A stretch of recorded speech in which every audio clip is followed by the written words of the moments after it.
दोस्तों दुनिया भर में हर रोज़ 100 करोड़ से ज़्यादा लोग व्हाट्सएप को यूज़ करते हैं। बट हम कभी भी व्हाट्सएप पे कोई एडवर्टाइजमेंट नहीं देखते हैं। तो क्या आपने भी कभी सोचा है कि आखिर व्हाट्सएप कैसे मनी अर्न करता है और उसका रेवेन्यू मॉडल क्या है? दोस्तों मैं हूं Ravi and welcome to my channel. आज की इस वीडियो में हम जानेंगे कि आखिर व्हाट्सएप का रेवेन्यू मॉडल क्या है और कैसे वो अपने बिजनेस को सस्टेन कर रहा है बिना कोई एडवर्टाइजमेंट दिए। दोस्तों स्टोरी को जानने के लिए हमें जाना पड़ेगा 13 ईयर बैक 2009 में, जब व्हाट्सएप के फाउंडर जेनकॉम एंड ब्रेन एक्शन ने 2009 में व्हाट्सएप डेवलप किया था। दोस्तों इनिशियल जो उनका ऑब्जेक्टिव था व्हाट्सएप का वो था रियल स्टेटस शेयर करना, इसलिए इसका जो नाम था वो भी व्हाट्सएप रखा गया था। बट लेटर ऑन इसको व्हाट्सएप 2.0 में ट्रांसफॉर्म किया गया, जिसके थ्रू इसको एक इंस्टेंट मैसेजिंग एप्लीकेशन में ट्रांसफ़र किया गया। दोस्तों व्हाट्सएप की पॉपुलैरिटी वर्ल्ड वाइड इतनी ज़्यादा बढ़ गई कि दूसरी जो इंस्टेंट मैसेजिंग जैसे मैसेंजर था, फेसबुक मैसेंजर था, ऐसे एप्लीकेशंस के ऊपर भी इसका एक इम्पैक्ट आने लगा। तो इसी इम्पैक्ट को देखते हुए जो फेसबुक के सीईओ हैं मिस्टर जकरबर्ग, उन्होंने 19 बिलियन यूएसडी में व्हाट्सएप को एक्वायर किया। तो दोस्तों उस टाइम की बहुत बड़ी डील थी। 19 बिलियन डॉलर आज भी बहुत बड़ी डील है। तो व्हाट्सएप ने जो इनके एम्प्लॉइज़ थे उनको भी फेसबुक के रोल पे ले लिया गया, इंक्लूडिंग इट्स फाउंडर, जो कि आज भी फेसबुक के बोर्ड में है।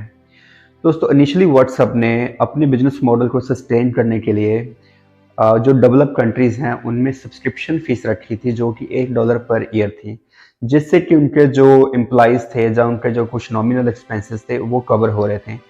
बट उसके बाद उन्होंने इसको भी वेव ऑफ कर दिया था, क्योंकि इनके जो फाउंडर का ऑब्जेक्टिव था वो था कि एक ऐसी एप्लीकेशन डेवलप करना चाहते थे जो कि एक इंस्टेंट मैसेजिंग का सिनोनियम बन जाए और उसको बिल्कुल रिप्लेसेबल बन जाए, उसको कोई दूसरी एप्लीकेशन रिप्लेस ना कर पाए।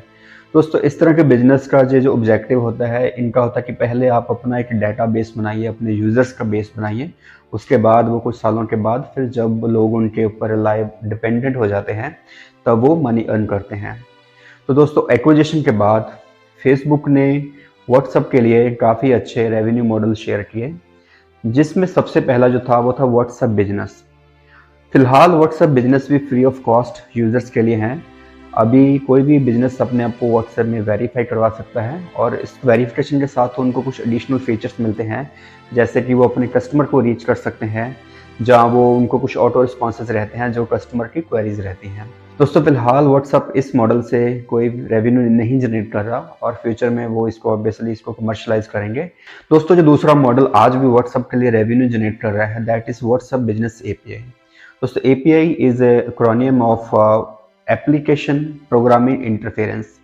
अगर मैं आपको एग्जांपल दूं तो जैसे हम कभी उबर या ओला की कैब बुक करते हैं तो उसमें हमें कस्टमर की जो एक लोकेशन को फाइंड आउट करने के लिए गूगल मैप का यूज़ करना पड़ता है।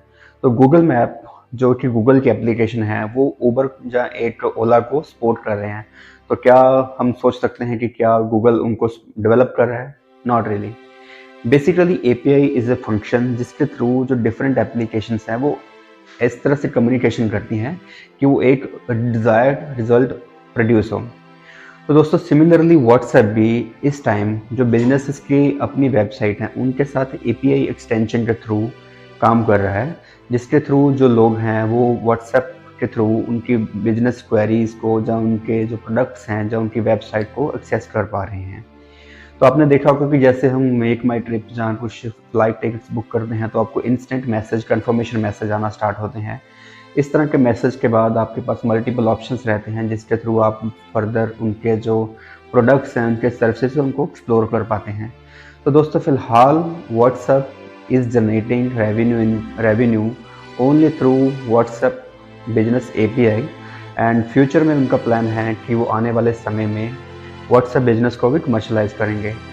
एंड रिसेंटली व्हाट्सएप ने एक और P2P पेमेंट जो मॉडल है एक उसको भी फीचर किया है, जिसके थ्रू हम अभी मनी ट्रांसफ़र कर सकते हैं सिमिलरली जैसे दूसरी एप्लीकेशन के थ्रू हम कर सकते थे।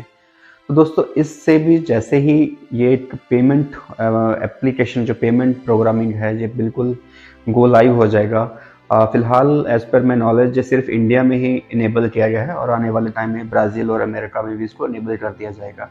तो दोस्तों एक बहुत ही बड़ा रेवोल्यूशन होगा इसके थ्रू। जो बड़े बड़े शॉपिंग वेबसाइट है, जहाँ बड़े बड़े जो मार्केटर हैं, वो उनके लिए एक नया डोर खुल जाएगा और व्हाट्सएप के थ्रू पेमेंट बहुत सिक्योर रहेगी और बहुत ईजी रहेगी। तो दोस्तों इस तरह से व्हाट्सएप के फ्यूचर प्लान के थ्रू तो वो रेवेन्यू जनरेट कर पा रहे हैं, बट फिलहाल वो अभी एक तरह से अपना बेस और बढ़ा रहे हैं फिलहाल। इसलिए अभी तक उनकी जो टोटल व्हाट्सएप की रेवेन्यू है दैट इज 8.9 बिलियन यूएसडी, जो कि उसकी एक्विजिशन कॉस्ट से 50% ही है।